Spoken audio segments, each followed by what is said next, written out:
አርበኛ አስረስ ማረ ዳምጤ ወቅታዊ የፋኖን ትግል አስመልክቶ የሰጠው መግለጫ አለ። ሙሉ መግለጫውን ትሰሙታላችሁ።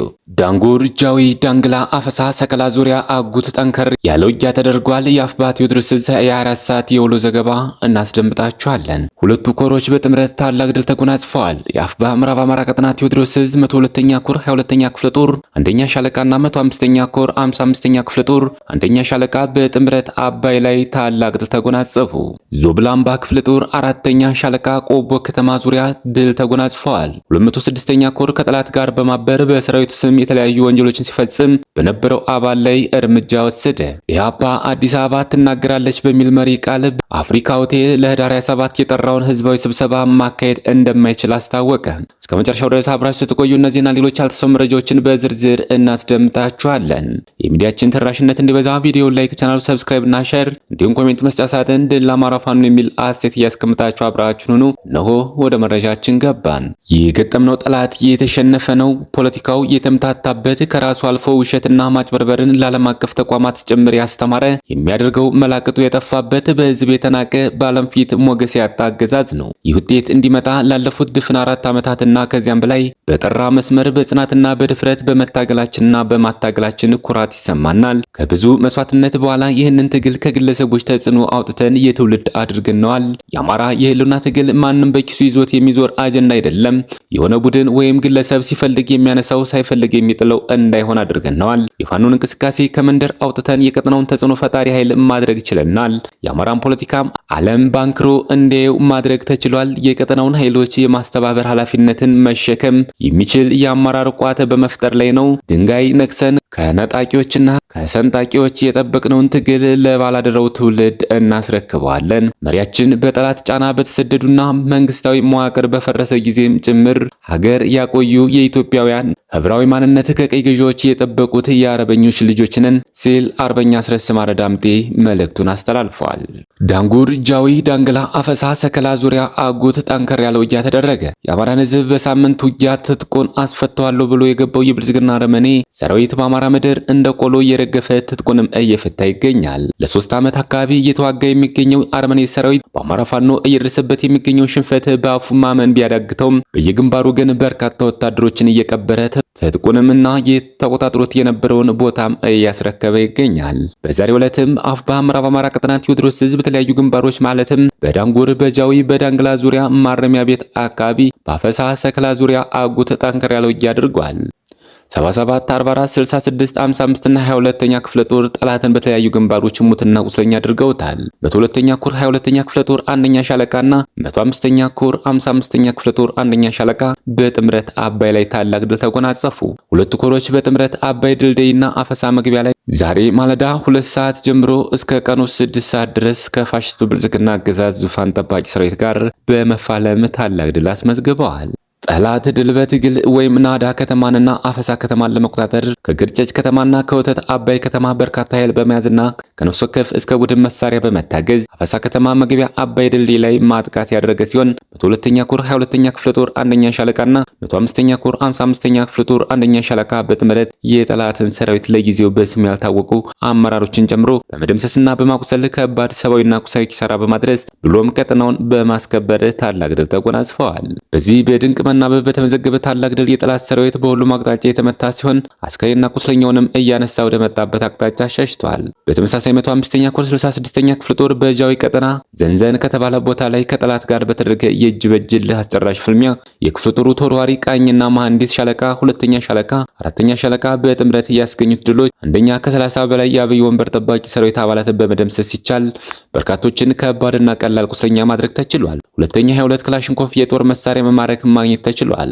ሶስተኛ 490 የብሬን ጥይት፣ 200 ሸንሸል፣ ከ1000 በላይ የክላሽ ተተኳሽ፣ 14 የእጅ ቦምቦች፣ አንድ ስናይፐር የመሳሰሉትን የጠላት ቁሳቁሶች መማረክ ተችሏል። በሌላ መረጃ በትናንትናው ዕለት የ105ኛ ኮር 66ኛ ክፍለ ጦር 5ኛ ሻለቃ መተከል ዳንጉር ወረዳ ኤልፈኝ ከተባለ ቦታ ላይ ከጠላት ጋር በተደረገ ትንቅንቅ ድል መገኘቱን የዘገብነ መሆኑ ይታወቃል። ስለሆነም ከ10 በላይ የጠላት ኃይል ተደምስሷል። በርካቶችንም ቁስለኛ ማድረግ ተችሏል። በርካታ ተኳሾችንና ትጥቆችን ማግኘት የተቻለ መሆኑን ለማሳሰብ እንወዳለን። የሰደድ እሳት የሆነው ነበልባሉ ፋኖ የአብይን ገዳድ ሰራዊት እየለበለበ አስከሬኑን እያዝረከረከ ወደ ማምቦክ እንዲፈረጥጥ አድርጎታል። በተደጋጋሚ በተለያዩ የግንባር ውጊያዎች ሽንፈቱን የተጎናጸፈው አረመኔ ሰራዊት የጥላቻ ጥጉን የገበሬውን ሀብትና ንብረት በማውደም እያሳየ ነው። አማራ የሆነን ሁሉ ባንዳ ብሎ የፈረጀው ብልጽግና ስርዓት በደረሰበት ሁሉ የደረሰ ሰብል እያቃጠለ የሚገኘውን ማህበረሰብ እያፈነ ገንዘብ እየተቀበለ ይገኛል። በአዴት፣ አንጋር፣ ሰቀለ ማርያም፣ ዴንሳ፣ ባታ አካባቢ ሊጥ ዱቄት፣ የተከዘነ እህል፣ በርበሬ በመዝረፍና በመበተን የቆመ ሰብል በማቃጠል የጥላቻ ጥጉን በሚገባ አሳይቷል። የዓለም አቀፍ የጦር ሕጎች በመጣስ ምንም የማያውቁ ንጹሃን እየጨፈጨፈና ሀብት ንብረታቸውን እያወደመ የሚገኘው የብልጽግና ስርዓት በየትኛውም መልኩ ልንዋጋው ይገባል። ለዚህም ሁሉ በከተማው በገጠርም የሚገኝ ማህበረሰብ የሚሰጠውን ግዳጅ በአግባቡ ለመወጣት ዝግጁ መሆን ይገባል። መረጃውን ያደረሰን አፋብኃ ቴዎድሮስ ዕዝ ህዝብ ግንኙነት መምሪያ ኃላፊ ነው። ዞብላምባ ክፍለ ጦር 4ኛ ሻለቃ ቆቦ ከተማ ዙሪያ ድል ተጎናጸፉ። ምስራቅ አማራ ኮር 2 ዞብላምባ ክፍለ ጦር 4ኛ ሻለቃ ቆቦ ከተማ ዙሪያ ልዩ ስሙ ካራኤላና አጣዋ ጋሪያ ላይ ጠላት ኮንክሪት ምሽግ ሰርቶ ከመሸገበት ድረስ ትናንት ምሽት በመግባት በርካታ ኃይሉን ሙትና ቁስለኛ በማድረግ ታላቅ ጀብድ ፈጽመዋል። ጠላት ወደሚመታበትና በጅምላ ወደሚማረክበት ቦታ ተስቦ የገባ ሲሆን በተደጋጋሚ የደፈጣ ጥቃት እየተመታ ሲሆን መካናይዝዱንም ማሸሽ ጀምሯል። በቀጣይም በደፈጣና በሽምቅ ውጊያ የማሰልቸት የማሸማቀቅና የማፍረስ ስራው ተጠናክሮ የሚቀጥልና በአመቺ ጊዜ ደግሞ ሙሉ ለሙሉ ወደሚደመሰስበትና ወደሚማረክበት መደበኛ ተጋድሎ በማስገባት ድል እናድርገዋለን።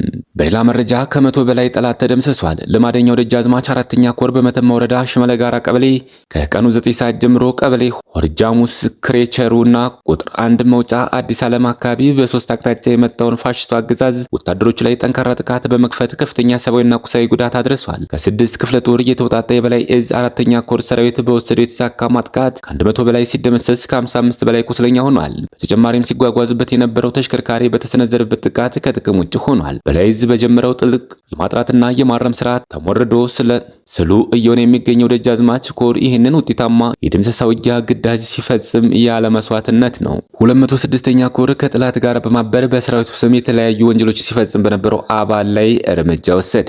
የአፋብኃ ቴዎድሮስ ዕዝ 206ኛ ኮር 14ኛ ክፍለ ጦር ጅብላ ሙተራ ሻለቃ አባል የነበረው ዳንኤል አዳሙ የተባለ ግለሰብ የጥላትን ተልዕኮ በመቀበል በሰራዊቱ መካከል ግጭት እንዲቀሰቀስ አፍራሽ አሉባልታዎችን በመንዛት ለጥላት ወታደራዊ ሚስጥሮችን አሳልፎ በመስጠት የሰራዊት አባላትን በማስከዳት የአማራ ሕዝብ ባህል፣ ሃይማኖት፣ ታሪክና ሴት የሚንድ አስተምሮን በማህበረሰቡ ዘንድ በማሰራጨትና በማስተማር ከ25 በላይ የማህበረሰብ ክፍሎችን አስገድዶ ገንዘብ በመቀበል እንዲሁም በድርጅቱ የተሰጠውን ኃላፊነት ወደ ጎን በመተው ከ700 ሺህ ብር በላይ የድርጅት ገንዘብ በመዝረፍ ደብረ ማርቆስ ከመሸገው የአረመኔው ሰራዊት ጋር በጥቅምና በንግድ በመገናኘት የጥይት የትጥቅ ሽያጭ ላይ የተሰለፈው ዳንኤል አዳሙ ከጠላት ካድሬዎች ማለትም ከደብረ ማርቆስ ከተማ መረጃና ደህንነት ሙሉ ሰው፣ ከደብረ ኤልያስ አስተዳደር ሀብታሙ፣ በደብረ ኤልያስ ከተማ ከመሸገው የመከላከያ መረጃና ደህንነት ሰለሞን የተሰጠውን ተልዕኮ ጨርሶ እጅ ለመስጠት ሲንቀሳቀስ በቁጥጥር ስር የዋለ ሲሆን በተደረገበት የምርመራ ወንጀሉን ፈጽሞ የተገኘ መሆኑ ተረጋግጦ ግለሰቡን በሰራዊት ፊት ወንጀሉን ከጠላት ተልዕኮ ተቀብሎ መፈጸሙን በእምነት ክደት ቃሉ ማረጋገጡን ተከትሎ 206ኛ ኮር የድርጅቱን ሕግና ደንብ መሰረት በማድረግ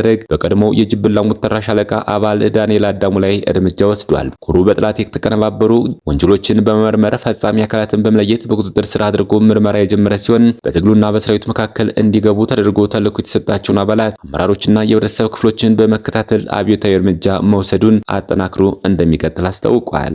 የቀድሞው የሰላም ሚኒስትር ዴኤታ ታዬ ደንደዓ ጥፋተኛ በተባሉበት የጸና ፈቃድ ሳይኖር የጦር መሳሪያ ይዞ የመገኘት ወንጀል በ7 ዓመት ከ2 ወር እስራትና በ5000 ብር የገንዘብ መቀጮ እንዲቀጡ የፌዴራል ከፍተኛ ፍርድ ቤት ዛሬ ብይን ሰጥቷል። ታዬ ክሱን ለመከላከል ጠቅላይ ሚኒስትር አብይንና የአዲስ አበባ ከተማ ከንቲባ አዳነች አቤቤን ጨምሮ 5 የመከላከያ ምስክሮችን ጠርተው ሆኖም የሶስቱ ምስክርነት ሳይሰማ መቅረቱን ጠበቃቸው አበራ ንጉስ ተናግረዋል። ጠበቃ አበራ ሁሉም የተከሳሹ የመከላከያ ምስክሮች ባልተሰሙበት ሁኔታ ፍርድ ቤቱ በታየ ላይ የቅጣት ብያኔ ማሳለፉን በመቃወም ይግባኝ እንደሚጠይቁም ገልጸዋል። የትግራይ ኢፈርት ኩባንያ ፌዴራል መንግስቱ በስሩ የሚተዳደሩ ሁሉንም ኩባንያዎች የባንክ ሂሳብ ያለምንም ሂሳብ ምርመራ ከህዳር 24 ጀምሮ ማገዱ ህገወጥ ነው በማለት ትናንት ባወጣው መግለጫ ተቃውሞን ገልጿል።